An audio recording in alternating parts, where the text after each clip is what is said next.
আমি বক্তব্য সদরিয়া পৌর বিএনপির সাবেক সহসভাপতি পরিচয় করে দিচ্ছি। জেলা শ্রমিক সবাইকে পরিচয় করে দিচ্ছি। পরিস্থিতি এই পর্যায়ে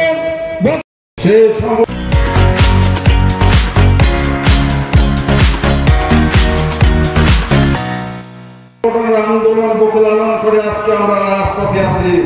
সারা দিন ছিল না কিন্তু ছাত্র যুব নেতা সবচেয়ে বড় ভাই জনাব এমকে আসুদ্দিন।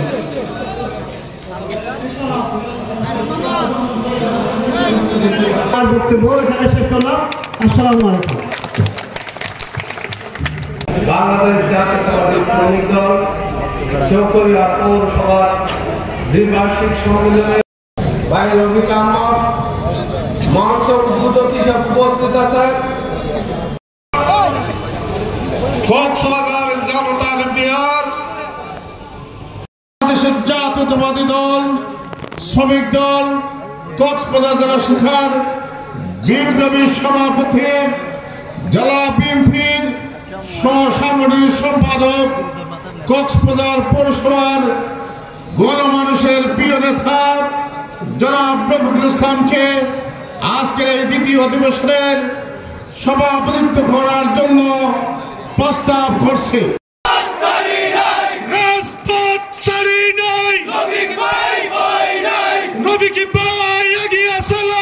আমরা এই চকরিয়া পৌর বাস টার্মিনালে এরকম মুক্তভাবে আমরা কোনো প্রোগ্রাম করতে পারি না। কেন পারি নাই? পেশিবাদীরা ক্ষমতায় ছিল, স্বৈরাচারীরা ক্ষমতায় ছিল, গণতন্ত্র হরণকারীরা ক্ষমতায় ছিল, খুনিরা ক্ষমতায় ছিল, খুনিদের দোসর, পেশিবাদের দোসর শেখ হাসিনার সন্ত্রাসী বাহিনীরা সারা বাংলাদেশে ছড়িয়ে ছিটিয়ে রেখেছিল। সেই স্বৈরাচারের দোসররা এই চকরিয়া রাজপথে কোন গণতন্ত্রকামী মানুষকে রাজপথে মিছিল মিটিং করতে দেয় নাই। বন্ধুগণ, এই চকরিয়া রাজপথে পেশিবাদীরা যেভাবে শ্রমিকদের উপর নির্যাতন করেছিল আপনারা সবাই দেখেছেন। এই চকরিয়া পৌর শ্রমিক দল চকরিয়া রাজপথে সাহসের সাথে মিছিল মিটিং নিয়ে পেশিবাদের সাথে যুদ্ধ করেছে। বন্ধুগণ, 28 অক্টোবরের পর পেশিবাদীরা যখন, সন্ত্রাসীরা যখন এই চকরিয়া রাজপথে গণতন্ত্র পুনরুদ্ধারকারী দলকে ভোটাধিকার ফিরিয়ে আনার জন্য যারা আন্দোলন করেছিল, সংগ্রাম করেছিল, তাদেরকে যখন রাজপথে মিছিল মিটিং করতে দিচ্ছে না, সেই দিন চকরিয়া রাজপথে পৌর শ্রমিক দল ছিল। করতে পারেনি। এখানে গরুসুর খ্যাত নামে একজন গরুসুর, তার মার্কা হচ্ছিল ট্রাক। সে ট্রাক দিয়ে গরু চুরি করতে, এই জন্য তার মার্কা বাঁচ নিয়েছে ট্রাক। এই গরুসুর সম্বন্ধে 2-4টি কথা বলে আমি আমার বক্তব্য শেষ করব।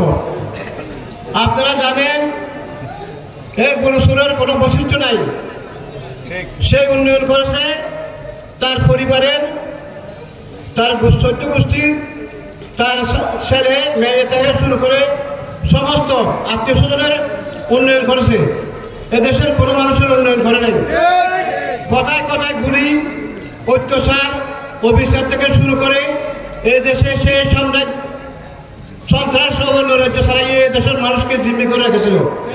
কিন্তু আল্লাহর রহমত, আমরা গত 5 তারিখ সিপাহী, ছাত্র জনতা এবং মাধ্যমে আমরা এই অত্যাচার থেকে আমরা মুক্তি পাই। আমি একটা উদাহরণ দিয়ে আমার বক্তব্য শেষ করব।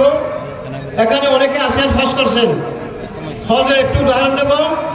যারা হজ করতে যায় তারা শয়তানকে দলা মারে, পাথর মারে। সেখানে শয়তান হচ্ছে 3টা। একটা বড় শয়তান, একটা মাঝ শয়তান, একটা ছোট শয়তান। বিসমিল্লাহ আল্লাহু আকবার ওয়ালিল্লাহিল হামদ হইয়া শয়তানকে তারা মারে, তারা পাপ মোচন হয়। তো আমাদের এখানে যে বাচ্চাদের আছে তাকেও আমরা দলার মাধ্যমে আমাদের পাপ মোচন করতে হবে। তাই আমি বলবো এই বাচ্চাদের আমরা 14 গোষ্ঠী যারা আছে এই দেশে যেন আর আসতে না পারে, এই দেশে যেন সন্ত্রাস দরিদ্র চালাতে না পারে। এরা দেশের মানুষকে অত্যাচারের স্টিমুলাস চাইছে। যেদিন এখান থেকে বেলালের নেতৃত্বে 8 নম্বর ওয়ার্ড সভাপতি বেলালের নেতৃত্বে শ্রমিক দলের সহযোগিতায় যে এখানে একটা মিছিল হয়েছিল, মার্শাল মিছিল, সেই মিছিল হওয়ার পরে এখানে এসে গোলাগুলি করেছে এবং আমাদের শ্রমিক দলের অফিস ভাঙচুর করেছে। এটা আপনারা হয়তো সবাই জানেন। আমি একজন ব্যক্তিগতভাবে আমি একজন শ্রমিক।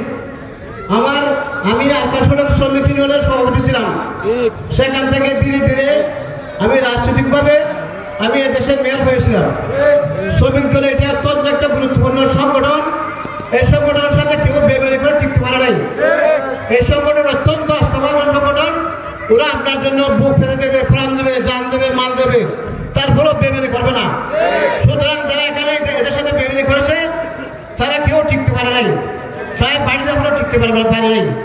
এটা হচ্ছে শেষ কথা। তাই শ্রমিক দলের এই সম্মেলনে দাঁড়িয়ে আমি গর্ববোধ করি, যেহেতু আমার চরিত্রের মধ্যে একটা শ্রমিকের রক্ত আছে। আমি এখনো কাঠদারি শ্রমিক থেকে মেয়র হয়েছি। মেয়র থেকে ইনশাআল্লাহ আপনাদের সেবা করার সুযোগ পেয়েছিলাম। তাই আমি বলতে চাই, আমাদের নেতা সালাউদ্দিন সাহেব বাংলাদেশের অভিসংবাদিত নেতা, বাংলাদেশের কিংবদন্তের নেতা। এই মানুষ অত্যন্ত সরল সহজ মানুষ। আগামী জাতীয় নির্বাচনে ওনার পক্ষে আপনাদের কাজ করতে হবে এবং আপনাদেরকে মানুষকে ভালোবাসতে হবে, সাধারণ মানুষকে বুকে টানিয়ে দিতে হবে, জনগণের কাছে গিয়ে ওনার জন্য ভোট চাইতে হবে, যাতে আমাদের ভোটের বিঘ্নিত না ঘটে। এ ধরনের কোনো অত্যাচার, অন্যায়, জুলুম করা যাবে না এবং কোনো সাদাবাজি, কোনো সন্ত্রাস, কোনো শ্রমিক করলে সেটা আমরা তাৎক্ষণিক ব্যবস্থা নেব। আমাদের সালাউদ্দিন ভাইয়ের স্পষ্ট নির্দেশ, মানুষকে ভালোবাসো, মানুষকে সালাম দাও, মানুষের কাছে যাও এবং জনগণকে ভোটের আমন্ত্রণ জানাও, ভোটের দাওয়াত দাও, মানুষের বিপদ আপদে সাহায্য করো। এভাবে তুমি রাষ্ট্রীয়ভাবে প্রতিষ্ঠিত হতে পারবা। আর যদি এগুলোর মধ্যে না করো, মানুষকে জুলুম করো, তাহলে দেশ থেকে তোমার থেকে বিদায় দিতে হবে।